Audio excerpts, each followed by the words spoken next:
Hello दोस्तों, मैं शिवम सिंह आपके अपने यूट्यूब चैनल प्रगति स्टडी पॉइंट पर आपका स्वागत अभिनंदन करता हूं। दोस्तों, आज हम हिंदी का टेस्ट 25 क्वेश्चनों का लेके आए हैं। टेस्ट सीरीज है, हिंदी की पहली टेस्ट सीरीज है। तो दोस्तों देखते हैं। सबसे पहले पर्यायवाची शब्द। निर्देश है कि प्रश्न संख्या 1 से 5 तक दिए गए शब्दों के पर्यायवाची शब्द चुनें। पहला शब्द है अम्ल। अम्ल अम्ल का पर्यायवाची है। ऑप्शन है आपके पास इमली, अंगूर, अमरूद और पपीता। तो अम्ल का पर्यायवाची है इमली। दूसरा क्वेश्चन है विराट का पर्यायवाची है विशाल है, लाभ है, आश्रित है या भविष्यकाल है। तो क्या होगा? विराट का विराट का पर्यायवाची विशाल, क्योंकि 1 से 5 तक पर्यायवाची शब्द बताना है।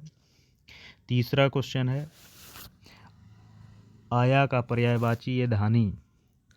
क्या है? ऑप्शन है धानी है, आय है, उपाय है, तिथि है। तो इसका आंसर है धानी। दोस्तों, अपने काउंट करके कमेंट के माध्यम से आपको बताना है कि आपके 25 में कितने क्वेश्चन सही निकले।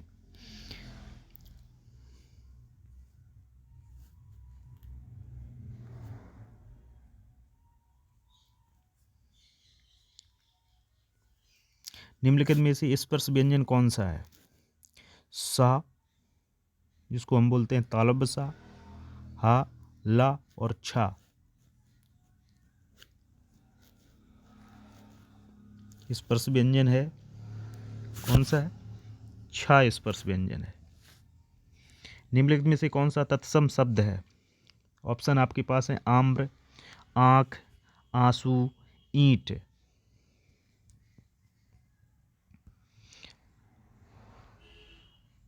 तो आम्र आपका तत्सम शब्द है।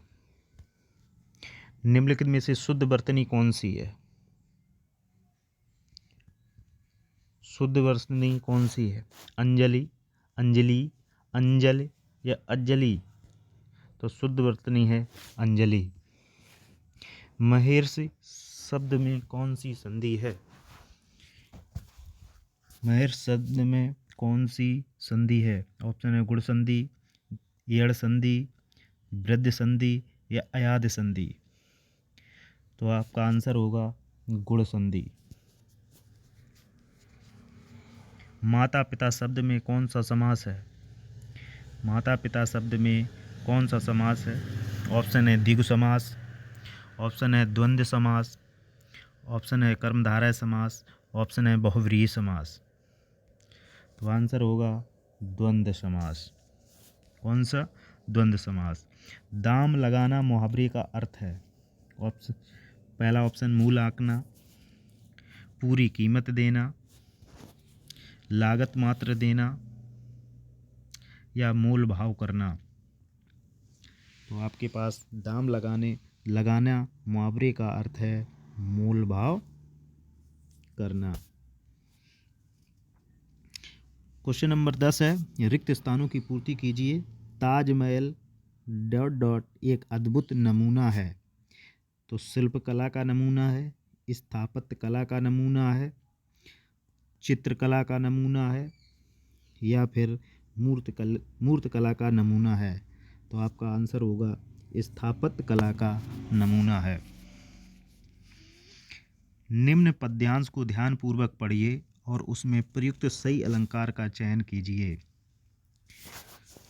मेरो मन अनंत कहाँ सुख पावे, जैसे उड़ जहाज को पंछी फिर जहाज पे आवे। में कौन सा अलंकार है? उपमा अलंकार है, रूपक अलंकार है, विभावना अलंकार है या यमक अलंकार है। तो कौन सा अलंकार है यहाँ पर? उपमा अलंकार है।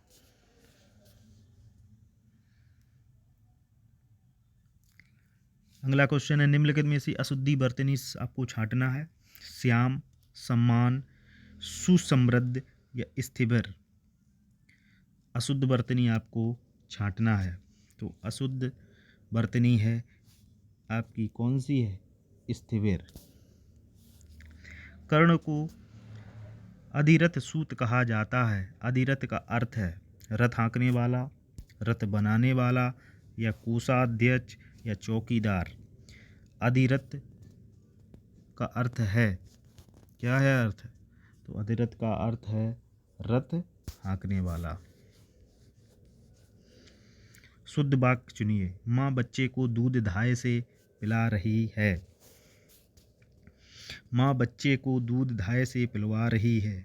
माँ बच्चे को दूध धाय से पी रही है। माँ बच्चे को दूध धाय से चखा रही है। इसमें आपको शुद्ध वाक्य बताना है। तो इसमें शुद्ध वाक्य आपका होगा माँ बच्चे को दूध धाय से पिलवा रही है। निम्नलिखित में से कौन सा शब्द असुर शब्द का विलोमार्थक है? असुर शब्द का विलोम है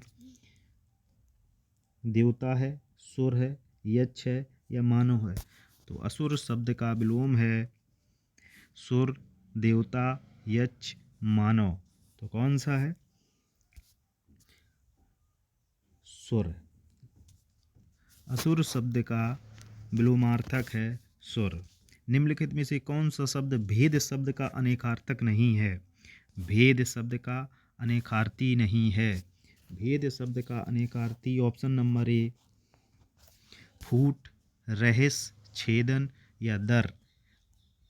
तो इसमें जो ऑप्शन 4 है दर, इसका कोई अनेकार्थी नहीं है। क्वेश्चन 17 है वर्ण न, म तथा ड़ का उच्चारण स्थान क्या है? कंठ है, तालु है, नासिका है, या ओष्ठ है। तो कौन सा है?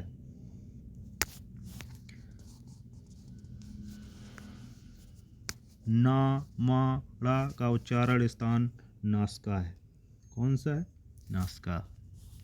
निम्नलिखित में से कौन सा शब्द स्त्रीलिंग है? पंख। तो अगर हम पंख में जोड़ें पंख अच्छा है तो ये पुल्लिंग हुआ। पंछी अच्छी है कि अच्छा है? अच्छा है। पंक्ति अच्छी है कि अच्छा है? पंक्ति अच्छी है। तो स्त्रीलिंग शब्द कौन सा हो गया? पंक्ति। रिक्त स्थानों की पूर्ति कीजिए। भारतेंद्र हरिश्चंद्र को हिंदी साहित्य में आधुनिकता का प्रवर्तक कहा जाता है या माना जाता है? आधुनिकता का प्रवर्तक साहित्यकार माना जाता है, कवि माना जाता है, नाटककार माना जाता है, या कथाकार माना जाता है? तो क्या माना? भारतेंद्र हरिश्चंद्र को साहित्यकार माना जाता है। बादलों के समूह को क्या कहते हैं? अगला क्वेश्चन है। तो बादलों के समूह को राशि कहते हैं, गुच्छा कहते हैं, घटा कहते हैं, अंबार कहते हैं। तो बादलों के समूह को घटा कहते हैं। क्या कहते हैं? घटा कहते हैं। निम्नलिखित अनेक शब्दों के बदले एक शब्द लिखें। नपा तुला खर्च करने वाला कृपण है, मितभाषी है, मितव्ययी है, या कंजूस है। तो नपा तुला खर्च कर रहा है तो वो कौन सा है? मितव्ययी है। नास्तिक शब्द का सही अर्थ क्या है? जिसका कोई अस्तित्व ना हो। अगला ऑप्शन ईश्वर पर विश्वास करने वाला। नेक्स्ट ऑप्शन है ईश्वर पर विश्वास नहीं करने वाला। उपरोक्त में से कोई नहीं।